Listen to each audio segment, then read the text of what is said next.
다 같이 일어나셔서 하나님의 말씀 한 목소리로 읽겠습니다. 이사야 1장 5절과 6절 말씀입니다. 구약성경 966페이지입니다. 이사야 1장 5절과 6절 말씀을 다 같이 읽겠습니다. 너희가 어찌하여 매를 더 맞으려고 더욱 패역하느냐. 온 머리는 병들었고 온 마음은 피곤하였으며 발바닥에서 머리까지 성한 곳이 없이 상한 것과 터진 것과 새로 맞은 흔적뿐이오늘 그것을 짜며 싸매며 기름으로 유하게 함을 받지 못하였도다. 아멘.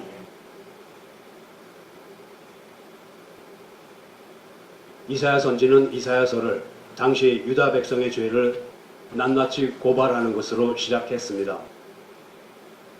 그것은 병의 원인을 정확히 알기 전에는 그 병을 고칠 수 없기 때문입니다. 유다 백성이 자신들이 처한 상황을 바로 보고 그들에게서 무엇이 잘못되었는지를 깨달을 때에야 구원의 길이 주어질 것이라고 말하고 있는 것입니다. 이사야 선지는 2절에서 죄의 특징으로 거역과 무지와 어리석음과 비뚤어짐을 꼽았습니다. 그리고 이어서 3절과 4절에서 죄는 사람들이 여호와를 버리고 물러가는 것이며 이스라엘의 거룩한 자를 경멸하는 것이라고 말했습니다. 또한 그와 같은 죄의 결과가 우리의 삶에 어떻게 나타나는지를 구체적으로 설명했는데 그것은 범죄한 삶이며 허물진 백성이며 행악의 종자이며 부패한 자식이라는 것입니다. 이사야 선지보다 훨씬 전에 살았던 다윗은 같은 내용을 시편 51편에서 죄가와 죄악 그리고 죄의 세 가지로 표현하고 있습니다. 그리고 신약시대에 와서는 사도 바울이 로마서 1장에서 이 죄가와 죄악 그리고 죄를 잘 풀어서 설명하고 있습니다. 우리는 성경을 통해서 다윗과 이사야 선지 그리고 사도 바울이 표현은 조금씩 달라도 결국 같은 사실에 대해 증거하고 있는 것을 봅니다.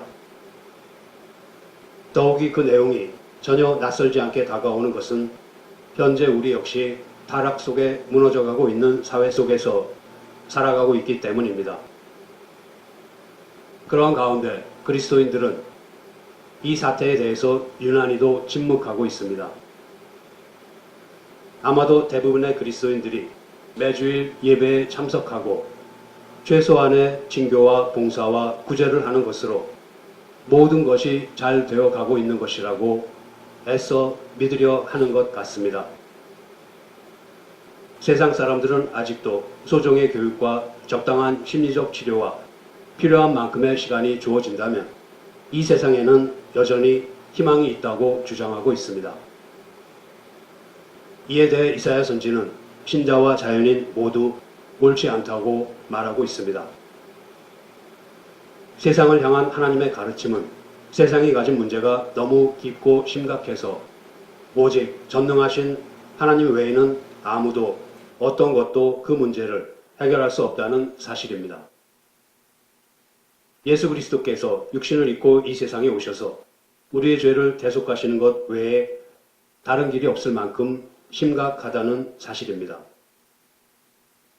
오늘도 계속해서 이사야 선지의 외침을 따라가 보겠습니다. 사람들은 죄의 성격에 대해 무지할 뿐만 아니라 죄의 결과에 대해서도 무지합니다. 이사야 선지는 오늘의 본문을 통해 이렇게 말하고 있습니다. 어찌하여 너희는 더 맞을 일만 하느냐? 어찌하여 여전히 배반을 일삼느냐? 머리는 온통 상처투성이고 속은 온통 골병이 들었으며 발바닥에서 머리까지 성한 데가 없이 상처난 곳과 매맞은 곳과 또 새로 맞아 생긴 상처뿐인데도 여전히 계속 죄를 짓고 있구나. 그러면서도 더 그렇게 하고 싶은 것이냐? 본문에서 발바닥에서 머리까지 성한 곳이 없이 상한 것과 터진 것과 라는 말씀은 하나님께서 범죄한 인간을 벌하고 계시는 것을 나타냅니다. 특히 여기서 발바닥에서 머리까지라는 표현은 계층의 구별 없이 그 땅에 사는 모든 사람들이 다 죄가 있음을 뜻합니다. 이것은 성경이 언제나 인류와 인류의 본성에 대해 말하는 진리입니다. 성경은 이것에 대해 의인은 없나니 하나도 없으며 그리고 모든 사람이 죄를 범하였음에 하나님의 영광에 이르지 못하더니 라고 적고 있습니다. 우리 모두가 죄인입니다. 또한 죄는 각 사람의 전 인격에 적용됩니다. 죄는 단순히 행동이나 의지의 문제가 아닙니다. 죄는 인간의 지성과 감성과 의지 모두를 병들게 합니다. 사도 바울은 우리가 율법은 신령한 줄 알거니와 나는 육신에 속하여 죄 아래 팔렸도다 라고 말합니다. 또 내 속 곧 내 육신에 선한 것이 거하지 아니하는 줄을 아노니 원함은 내게 있으나 선을 행하는 것은 없노라 라고 말하고 있습니다. 본성으로는 올바른 것이 어떤 면에서도 우리에게는 없습니다. 사람이 타락했을 때 전부가 타락한 것이며 모든 부분이 타락했습니다. 우리 안에 있는 모든 것이 뒤틀리고 비뚤어졌습니다. 이것은 전적 타락의 문제입니다. 머리는 전부 병들었으며 마음은 전부 부패했습니다. 죄는 이처럼 사람들을 병들게 해서 선한 것이 조금도 남아있지 않게 합니다. 그러나 어떤 사람들은 우리에게 필요한 것은 단지 지식과 정보, 그리고 지성의 훈련이라고 말하고 있습니다. 그들은 도덕과 선행에 대해 설교하고 의지에 대해 말한다면 지성과 감정을 바로 잡을 수 있다고 생각합니다. 그러나 그것은 그들이 무지하기 때문에 그렇게 생각하는 것입니다. 이 점을 완전히 깨달은 사도 바울은 내가 원하는 바 선은 하지 아니하고 도리어 원치 아니하는 바 악은 행한다 하며 탄식합니다. 이사야 선지는 왜 너희가 더 맞고 싶어 하느냐? 맞아서 비틀거리고 있으면서도 여전히 계속 나쁜 짓을 하고 있구나 하고 안타깝게 외치고 있습니다. 이 외침은 이 시대를 사는 우리를 향한 것이기도 합니다. 죄 가운데 있는 사람들은 하나님께서 예수 그리스도를 통해 주시는 가르침에 귀를 기울이지 않습니다. 하나님께서는 우리에게 성경을 주셨습니다. 옛적에는 선지자를 보내셨습니다. 그리고 사랑하시는 독생자 예수 그리스도를 이 세상에 보내셨습니다. 또 설교자들을 세우셔서 말씀을 전하게 하셨고 사도들을 보내셨습니다. 사람들로 하여금 생명의 길, 구원의 길이 있음을 믿게 하시기 위해 이 모든 일을 행하셨습니다. 그러나 사람들은 하나님의 말씀을 듣지 않습니다. 그 결과 하나님께서 사람들을 심판하십니다. 사람이 죄를 지을 때마다 느끼지 못했을 수는 있지만 늘 벌을 받았고 또 받고 있습니다. 하나님께서는 그렇게 이스라엘을 벌하시고 계시지만 그들은 계속 죄 가운데서 살았습니다. 그들은 벌을 받으면서도 그것으로부터 조그만 채의 교훈도 받지 못합니다. 너희가 어찌하여 매를 더 맞으려 하느냐? 내가 너희를 바로 잡으려고 때리고 꾸짖어도 너희는 계속 죄를 짓고 돌이키려 하지 않는구나. 오늘의 온 인류와 각 개인도 마찬가지입니다. 사람들은 여전히 계속해서 죄를 짓습니다. 그렇게 되는 원인은 과연 무엇입니까? 그것은 성경이 죄에 대해서 말하는 것을 사람들이 이해하지 못하기 때문입니다. 사도 바울은 특히 로마서 7장에서 내 안에 있는 죄가 삶을 파괴시키고 모든 것을 파괴시키고 있다라고 고백합니다. 지금부터 죄가 얼마나 무서운 것인가를 바로 이해하기 위해서 로마서 7장 21절과 23절을 중심으로 죄의 본질과 우리 안에 거하는 죄가 발휘하는 그 무서운 힘에 대해서 살펴보겠습니다. 사도 바울은 인간 안에 거하는 죄를 법이라고 부릅니다. 법은 명령과 규칙입니다. 그리고 그 명령과 규칙에는 적절한 보상과 형벌이 뒤따릅니다. 예를 들어서 교통법규를 자주 위반하면 면허가 취소되기도 하지만 잘 지키면 운전면허를 유지할 수 있습니다. 또한 부수적으로 좋은 운전기록 덕분에 면허시험을 다시 치르지 않고도 면허를 갱신할 수 있는 혜택이 주어지기도 합니다. 이처럼 법은 어떤 일들은 하도록 명령하고 또 어떤 일들은 하지 말도록 명함으로써 사람들을 움직이고 강제하는 힘을 가지고 있습니다. 사도 바울은 로마서 7장 23절 말씀에서 내 지체 속에서 한 다른 법이 내 마음의 법과 싸워 내 지체 속에 있는 죄의 법으로 나를 사로잡는 것을 보는도다 라고 말합니다. 사도 바울은 죄의 법이 신자들 속에 있다고 이야기합니다. 그 죄의 법은 신자들 안에 있으면서 지속적으로 악을 행하도록 유혹하는 힘을 가지고 있습니다. 그것은 신자들을 전적으로 지배하는 법은 아니지만 신자들에게 여전히 영향력을 행사하고 있는 법입니다. 사실 예수 그리스도의 십자가로 말미암아 신자들 안에서 죄의 규칙은 깨어지고 죄의 힘은 약화되고 손상되었습니다. 죄의 뿌리는 이미 죽임을 당했으나 여전히 큰 힘을 가지고 있으므로 그것을 법이라고 부르는 것입니다. 죄는 죄를 의식하지 못하는 곳에서 가장 큰 힘을 발휘합니다. 육에 속한 사람들은 오직 죄의 법에 따라서만 행동합니다. 그들은 죄로부터 그리고 죄에 의해 행하는 것 외에 다른 행동은 하지 못합니다. 그만큼은 아닐지라도 신자 안에 거하는 죄의 법으로 말미암아 신자가 선을 행하려 할 때마다 여전히 악이 나타나고는 합니다. 사람들은 이와 같은 죄의 법이 있다는 것을 들어서 알고는 있지만 그들 자신 속에 들어있는 죄에 대해서는 자세하게 알지 못하고 있습니다. 그러므로 내가 한 법을 깨달았노니 곧 선을 행하기 원하는 나에게 악이 함께 있는 것이로다. 사도 바울은 죄의 법이 있다는 것을 확신하게 되었습니다. 사람이 죄의 법이 있다는 것을 머리로만 알게 된 것과 자기 속에서 이 법의 힘을 경험하게 되는 것은 전혀 다른 것입니다. 사도 바울의 내가 한 법을 깨달았다라는 말은 곧 내가 죄의 힘을 경험했다는 뜻입니다. 사람이 이론적으로 어떤 병의 위험성을 알고 있는 것과 자신이 그 병에 걸렸을 때 직접 그 위험을 생생하게 느끼는 것은 완전히 다른 문제입니다.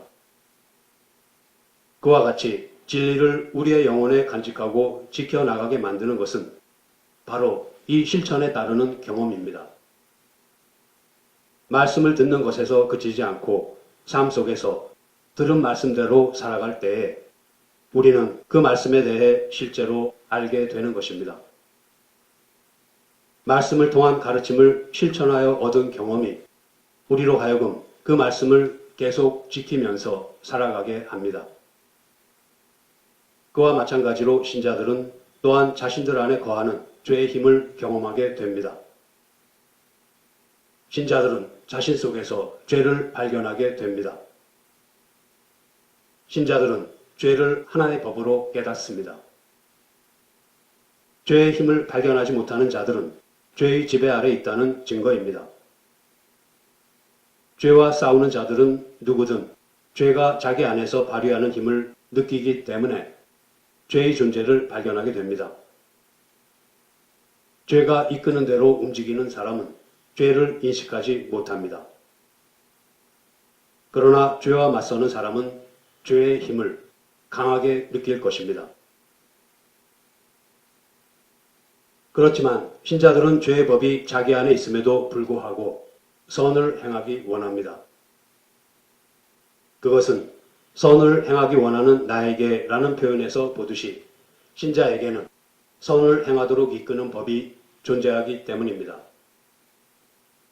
신자들 속에 거하는 죄의 법은 자연인들의 경우와 같이 신자들을 전적으로 지배하지는 못합니다. 신자들은 죄의 힘에 의해 전적으로 지배를 받는 것도 아니며 도덕적으로 죄의 명령에 순응하는 것도 아닙니다. 신자들의 영혼 속에는 은혜가 주도권을 행사합니다. 그 은혜 때문에 신자들은 선을 행하기 원하는 의지를 갖고 있습니다. 신자들은 항상 그리고 지속적으로 선을 행하기 원합니다. 그러므로 신자들 속에 거하는 죄의 힘에도 불구하고 은혜로 말미암아 선을 행하기를 원하는 의지가 존재한다는 것입니다. 반면에 자연인들의 의지는 전적으로 죄의 법의 힘 아래에 있습니다. 아무리 죄를 짓지 않겠다고 굳은 신념을 가져도 선을 행하기 원하는 의지와는 거리가 멉니다. 그것은 단지 그들의 양심의 작용으로서 선을 행하기 원하는 의지에서 비롯된 것이 아니기 때문에 그들이 행하는 선은 불완전합니다. 왜냐하면 선을 행하기 원하는 의지가 있는 곳에서만 진정으로 참된 선을 행할 수 있기 때문입니다. 그러나 신자들 속에는 선을 행하기 원하는 의지가 존재합니다. 이 의지는 신자들의 도덕적 행위를 포함한 전체 행동을 지배합니다. 선한 일들은 마음속에 쌓아놓은 선한 보물창고에서 나오는 법입니다. 선을 행하고자 하는 의지는 그 열매 외에 다른 곳으로는 절대 증명될 수 없습니다. 이처럼 선을 행하기 원하는 의지는 선을 행하는 일이 뒤따르지 않으면 거짓입니다. 그런데 사도 바울은 선을 행하기 원하는 나에게 악이 함께 있는 것이로다 라고 말합니다. 그것은 선에 대한 의무를 실천하려고 할 때 죄가 출현하게 된다는 것입니다. 죄는 하나의 법으로서 선을 행하려는 의지가 적극적으로 활동할 때 신자 안에 거하는 죄 또한 적극적으로 그 의지를 악으로 이끄는 작용을 합니다. 이것을 사도 바울은 갈라디아서 5장 17절에서 더 구체적으로 표시하고 있습니다. 육체의 소욕은 성령을 거스르고 성령은 육체를 거스리나니 이 둘이 서로 대적하므로 너희가 원하는 것을 하지 못하게 하려 함이니라. 이에 대한 이해는 하나님의 영광과 그리스도의 보혈로 말미암은 칭의, 곧 의롭다 하신 다음으로 중요합니다. 선을 행하려는 의지는 우리의 거룩함, 기쁨, 그리고 새로움의 근원이고 죄의 법은 우리의 죄, 고통, 그리고 근심의 근원입니다. 이 사실을 잘 깨달을 때 우리는 하나님 앞에서 우리의 마음과 길을 하나님께로 향하는 데 필요한 지혜가 무엇인지를 분명하게 파악할 수 있습니다. 만일 신자들이 영적으로 지혜로운 자가 되려고 노력하지 않는다면 어떻게 인생의 길을 올바로 걸을 수 있겠습니까? 많은 사람이 한평생 자신에 대해서는 어둠 속에서 살고 있습니다. 다른 것에 대해서는 잘 알면서도 정작 자신에 대해서는 평생 어둠 속에서 살고 있습니다. 다른 것에 대해서 많이 아는 만큼 자신에 대해서 전혀 아무것도 모르고 있는 상태입니다. 그들은 자기의 외적 상태, 곧 재산은 얼마나 되는지, 또 자기 몸의 상태는 건강한지 아니면 병약한지 주의 깊게 살펴보고 언제나 신경을 쓰며 잘 알고 있습니다. 그러나 인간의 내면 상태, 곧 하나님과 영혼에 대한 그들의 삶의 자세에 대해서는 전혀 모르고 있습니다. 사실 그들은 이런 문제에 대해 지혜롭게 되려는 노력조차 거의 하지 않습니다. 자기들 마음속에 있는 죄악에 대해서는 마땅히 알아야 할 만큼 알고 있지 못한 것입니다. 하나님에 대한 순종, 그리고 그에 따르는 영원한 삶에 대해서는 관심조차 없습니다. 그러나 이것을 아는 것이 우리의 지혜입니다. 우리가 하나님을 기쁘시게 하기를 원한다면 반드시 가져야 할 지혜입니다. 모든 그리스도인의 마음속에는 끝없이 그것을 방해하는 원수가 살고 있습니다. 신자들 안에 거하는 죄의 법은 신자들을 악으로 이끄는 힘을 지속적으로 발휘합니다. 그러므로 우리는 마음속에서 하나님의 길을 따르는 의지를 키워야만 합니다. 우리의 원수는 우리의 외부에 뿐만 아니라 바로 우리 안에도 존재한다는 것을 잊지 말아야 합니다. 이 원수는 온갖 수단과 방법을 동원하여 활동하고 있습니다. 우리가 하나님과 복음을 욕되게 하지 않으려면, 또 성도로서 하나님의 길을 더럽히지 않으려면, 그리고 양심에 상처를 입히지 않고 영혼을 위태롭게 하지 않으려면 어떻게 해야 하겠습니까? 이 모든 악과 다른 모든 악의 근원일 뿐만 아니라 이 세상에서 모든 영혼을 파멸로 이끄는 죄를 대비하는 데에 철저히 깨어 있어야 합니다. 모든 법은 적절한 복종을 강요하는 속성을 가지고 있습니다. 이것을 지배권이라고 합니다. 앞서 살펴본 바와 같이 죄의 법 역시 지배권을 행사합니다.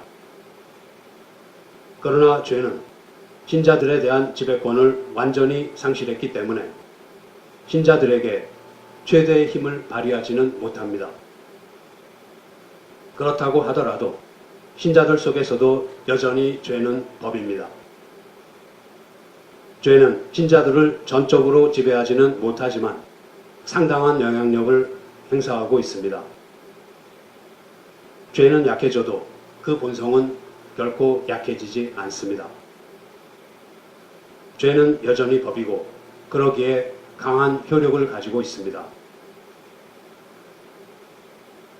일반적으로 모든 법은 사람들의 마음에 보상과 형벌을 통해 나름대로의 효력을 발휘합니다. 죄의 법을 지킬 때, 곧 죄를 범할 때 생기는 쾌락이 죄의 법이 제공하는 보상입니다. 대부분의 사람이 이 보상 때문에 영혼을 상실하고 있습니다. 죄가 제공하는 이 비참한 보상을 갖고 죄의 법은 이 세상을 죄의 명령에 복종하도록 이끌어가고 있습니다. 죄는 또한 죄의 멍에를 벗겨내기 위해 몸부림치고 있는 사람들을 위협하는 형벌을 가지고 있습니다. 죄는 마치 사람들이 그 계명을 지키지 못할 때 형벌이 있는 것처럼 사람들을 속입니다. 죄가 보상을 제시하거나 형벌로 위협하는 것 가운데 어느 쪽이 죄의 힘이 더 큰지는 말하기 어렵습니다. 신자 속에 있는 죄는 보상을 통해 죄의 욕심을 만족시키는 다양한 방법과 행동들을 하도록 유인함으로써 사람들이 죄를 범하도록, 곧 자기의 죄를 짓도록 만듭니다. 또 죄는 형벌을 통해 의무를 이행하지 못하도록, 곧 부자기의 죄를 범하도록 사람을 유인합니다. 그런데 부자기의 죄가 자기의 죄보다 더 훨씬 치명적인 유혹입니다. 하지만 이들 가운데 어느 쪽 죄가 사람들의 영혼 속에서, 그리고 사람들의 영혼에 대해 더 강한 영향을 미치는지는 분명하지 않습니다. 그리고 이 두 가지는 결코 분리되는 죄가 아니기 때문에 대부분 한 사람에게 동시에 일어나고는 합니다. 사람이 보상과 형벌을 앞세우고 위협하고 있는 죄를 철저하게 외면하지 않는 한 죄의 법의 힘 앞에 당당히 설 수 있는 자는 아무도 없습니다. 안타깝게도 세상은 날마다 죄의 힘 앞에서 쓰러져 가고 있습니다. 신자 속에 있는 죄는 외적으로 명령과 지시를 기록하고 있는 법이 아니고 본성에 자리하고 있으면서 충동과 강요를 일으키는 법입니다. 태초에 하나님의 법은 사람의 본성에 새겨진 법이었습니다. 하나님의 법은 사람이 감당할 수 있는 수준에서 정해졌으므로 사람은 하나님을 위해 살고 하나님을 영화롭게 하는 삶의 목적을 달성할 수 있었습니다. 아주 쉽고 즐겁게 하나님께 순종할 수 있었던 것입니다. 범죄한 후에도 사람의 본성에 새겨진 하나님의 법은 희미하게나마 남아있어서 사도 바울은 이렇게 말합니다. 율법 없는 이방인이 본성으로 율법의 일을 행할 때는 이 사람은 율법이 없어도 자기가 자기에게 율법이 되나니 이런 이들은 그 양심이 증거가 되어 그 생각들이 서로 혹은 송사하며 혹은 변명하여 그 마음에 새긴 율법의 행위를 나타내느니라. 사도 바울은 율법이 없는 이방인들에게도 양심이 있어서 율법의 역할을 한다고 말하고 있습니다. 인간의 범죄 후에 하나님께서는 법을 돌판에 기록하셨습니다. 그런데 그렇게 외부에 기록된 법을 사람들이 잘 따랐습니까? 아닙니다. 법은 돌판이 아니라 사람의 마음에 생명의 원리로 새겨져야 사람들은 하나님의 백성으로 지어져 갈 수 있습니다.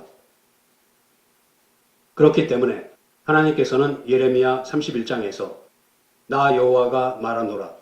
그러나 그날 후에 내가 이스라엘 집에 세울 언약은 이러하니 곧 내가 나의 법을 그들의 속에 두며 그 마음에 기록하여 나는 그들의 하나님이 되고 그들은 내 백성이 될 것이라 라고 말씀하신 것입니다. 그런데 죄의 법 또한 이와 같습니다. 죄 또한 사람 안에 있는 법입니다. 내 속에 거하는 죄니라. 나에게 악이 함께 있는 것이로다. 내 지체 속에 있는 죄의 법으로. 그렇습니다. 죄의 법은 어떤 의미에서 인간 자체라고 말할 수 있습니다. 우리가 그렇게 말할 수 있을 정도로 죄는 우리 안에 자리합니다. 육신이 곧 이 죄의 법의 자리이며 보좌입니다. 정말이지 육신이 곧 이 죄의 법입니다. 은혜가 새 사람 자체인 것처럼 어떤 면에서 죄는 인간 자체입니다. 마지막으로 이러한 죄의 특징을 간단히 정리해 보겠습니다. 우리 속에 있는 죄는 항상 영혼 속에 있습니다. 죄는 결코 마음속에서 사라진 적이 없습니다. 사도 바울은 로마서 7장 17절과 20절에서 내 속에 거하는 죄라는 표현을 2번에 걸쳐 쓰고 있습니다.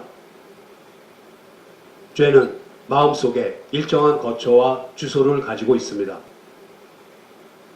우리가 어디에 있든 무엇을 하든 죄의 법은 언제나 우리 속에 있습니다. 어떤 선한 일을 하든 또 어떤 악한 일을 하든 항상 죄의 법은 우리의 마음속에 존재합니다. 그럼에도 불구하고 사람들은 얼마나 위험천만한 동반자가 항상 자기들과 함께 있는지에 대해 거의 생각하고 있지 않습니다. 사도 바울은 죄는 내 속에 거할 뿐만 아니라 선을 행하기 원하는 나에게 악이 함께 있다라고 말합니다. 이 표현 속에는 죄가 단순히 사람 안에 있다는 것 이상의 의미가 담겨 있습니다. 죄의 법은 어쩌다 참견하는 것이 아닙니다. 우리 속에 있으면서 우리가 무슨 일을 하든 간에 언제나 나타나서 참견합니다. 때로는 우리가 가장 큰 열심을 가지고 죄에서 벗어나려고 힘쓸 때에 죄의 법은 가장 강하게 나타나고는 합니다. 따라서 우리는 선한 일을 절대로 완전히 그리고 온전히 행할 수 없게 됩니다. 죄는 타락한 원리로서 부지런히 우리의 마음을 어둠과 허영으로 이끌고 우리의 감정을 유욕으로 이끌며 우리 의지가 선한 것을 싫어하고 멀리하도록 유혹합니다. 이처럼 우리가 죄를 극복하려고 최대한 힘을 쓸 때에도 죄의 법은 우리를 악으로 이끌어 가려고 우리를 공격합니다. 히브리서 12장의 얽매이기 쉬운 죄라는 표현이 말해주듯이 죄는 아주 능숙하고 그리고 무척 용이하게 활동합니다. 죄의 법은 지성에 어떻게 활동합니까? 죄가 있는 곳에서 지성은 무지와 어둠과 허영과 미련함 속에 있습니다. 의지에 대해서는 어떻게 활동합니까? 죄가 있는 곳에서 의지는 영적인 죽음과 완고함의 근원이 됩니다. 죄의 법이 마음과 정서에는 어떻게 활동하겠습니까? 죄가 있는 곳에서 정서는 온갖 부패한 경향으로 기울어 세상과 현세를 사랑하고 유욕에 휩쓸리게 합니다. 이런 식으로 죄는 아주 쉽게 우리가 행하는 모든 일 속에서 은밀하게 침투하고 선한 모든 일을 방해하며 모든 죄와 악행을 조장합니다. 그럼에도 불구하고 세상의 많은 사람이 자기 속에 있는 죄의 법을 발견하지 못하고 있습니다. 자연인들은 자기 마음속에 어둠과 미련함이 있다는 사실을 조금도 깨닫지 못합니다. 그들 자신이 어둠 속에 있고 어둠 속에서 그들은 아무것도 발견하지 못하기 때문입니다. 자연인들은 하나님에 대해 자기의 심령과 의지가 죽어있는 것과 감각이 없는 것을 미처 깨닫지 못합니다. 허물과 죄로 완전히 죽은 자들이기 때문입니다. 이것은 세상 대다수 사람들의 현실입니다. 사람들은 끔찍하게도 이처럼 영혼에 대한 일들을 멸시합니다. 그러면서 쾌락적으로 유욕을 좇는 삶을 살아갑니다. 그것은 모두 이 죄의 법과 그 힘이 사람들 속에서 그들을 장악하고 지배함으로써 이런 일들이 일어나도록 조종하고 있기 때문입니다. 이와 같은 죄의 법의 힘을 알면 알수록 신자들은 죄의 힘의 결과에 그만큼 덜 영향을 받게 될 것입니다. 그러나 많은 신자들이 자기 속에서 죄의 법을 찾아내고 이 법과 그것에 지배당하고 있는 자신을 크게 혐오하는 것에서 그치고 맙니다. 하지만 죄의 법을 발견했다면 그것에 비례해서 은혜를 사모하는 마음이 있어야 합니다. 그렇지 않으면 아무 소용이 없습니다. 철저하게 깨어서 죄의 법의 힘과 활동에 민감해 있어야 합니다. 죄의 법에 대해 무지하면 무감각하고 무주의하고 게으르고 안일하고 교만한 모습이 나타납니다. 양심을 파괴하고 치욕적인 죄에 빠지게 됩니다. 그러므로 우리 영혼 속에서 죄의 법이 과연 어떤 상태에 있는지를 늘 확인해 보아야 합니다. 우리는 과연 선을 행하려 할 때마다 죄의 법이 나타나서 방해할 뿐만 아니라 오히려 악을 부추기는 힘을 행사하는 것을 깨닫고 있습니까? 이 사실을 깨닫기 위해서는 영적 지혜가 필요하며 그것을 공급해 주시는 성령님의 도우심이 절실하게 필요하다는 것을 알아야 합니다. 이제 말씀을 마치겠습니다. 너희가 어찌하여 매를 더 맞으려 하느냐? 내가 너희를 바로잡으려고 회초리로 때리고 꾸짖어도 너희는 계속 죄를 짓고 거들떠보지 않는구나. 죄에 사로잡혀 있는 인간들은 벌과 고통으로 결코 개선되지 않습니다. 때로는 죄를 지은 후에 다시는 그것을 반복하지 않겠다고 단단히 결심하기도 합니다. 그러나 죄는 우리로 하여금 또다시 그 일을 하게 만듭니다. 이처럼 무서운 죄의 힘은 우리를 완악하게 만들어서 벌을 받고 가르침을 받는 것으로 우리를 바로잡거나 구원하지 못할 뿐 아니라 그 벌과 가르침이 오히려 우리의 죄를 더욱더 악화시키고 더 죄를 짓게 합니다. 하나님께서는 내가 너희를 돌이키려고 벌하고 있지만 오히려 그 벌로 인해 너희는 더 나빠졌구나. 너희들에게 무슨 문제가 있는 것이냐라고 물으십니다. 이러한 하나님의 질문에 사도 바울은 이렇게 대답합니다. 본성적으로는 제가 죄 가운데 있는 사람으로 이처럼 완악하여 하나님께서 저를 인도하시고 바로잡기 위해 의와 거룩에 이르는 길로 제게 주신 하나님의 거룩한 율법마저도 그 율법마저도 저로 하여금 죄를 짓게 만들었습니다. 왜냐하면 하지 말라고 말함으로써 그 일을 하고 싶은 욕망을 자극받았기 때문입니다. 사람의 본성은 너무도 사악해서 아주 순수한 가르침마저도 나쁘게 사용합니다. 죄는 하나님의 율법조차도 비뚤어지게 하여서 우리를 이전보다 더 나쁘게 만들고 우리를 죽게 만듭니다. 그렇다면 우리에게는 희망이 전혀 없는 것입니까? 다행스럽게도 우리에게는 단 하나의 희망이 있는데 그것은 바로 죄의 힘보다 강한 하나님의 힘, 곧 복음입니다. 우리가 필요로 하는 것은 지식이나 교육이나 의학적 또는 심리학적 치료가 아닙니다. 우리에게 필요한 것은 새 마음이며 새로운 본성입니다. 즉, 어두움을 사랑하고 빛을 미워하는 데서 벗어나서 어두움을 미워하고 빛을 사랑하는 본성이 필요한 것입니다. 하나님께서는 우리의 주님이시며 구세주이신 예수 그리스도 안에서 그리고 예수 그리스도를 통해서 새로운 본성, 곧 새 생명을 주십니다. 성도 여러분, 죄의 실체와 인간의 완악함을 깨닫고 성령님의 인도하심을 따라 하나님께 복종함으로써 우리를 죄와 악에서 건져주시는 예수 그리스도의 은혜를 입는 저와 여러분이 되기를 소원합니다. 아멘. 기도하시겠습니다. 하나님 아버지, 아버지께서 성경을 통해 죄가 얼마나 무서운 것인지를 그토록 자세히 그리고 수없이 반복해서 말씀해 주셨지만 미련한 저희들이 제대로 이해하지 못하고 있음을 고백합니다.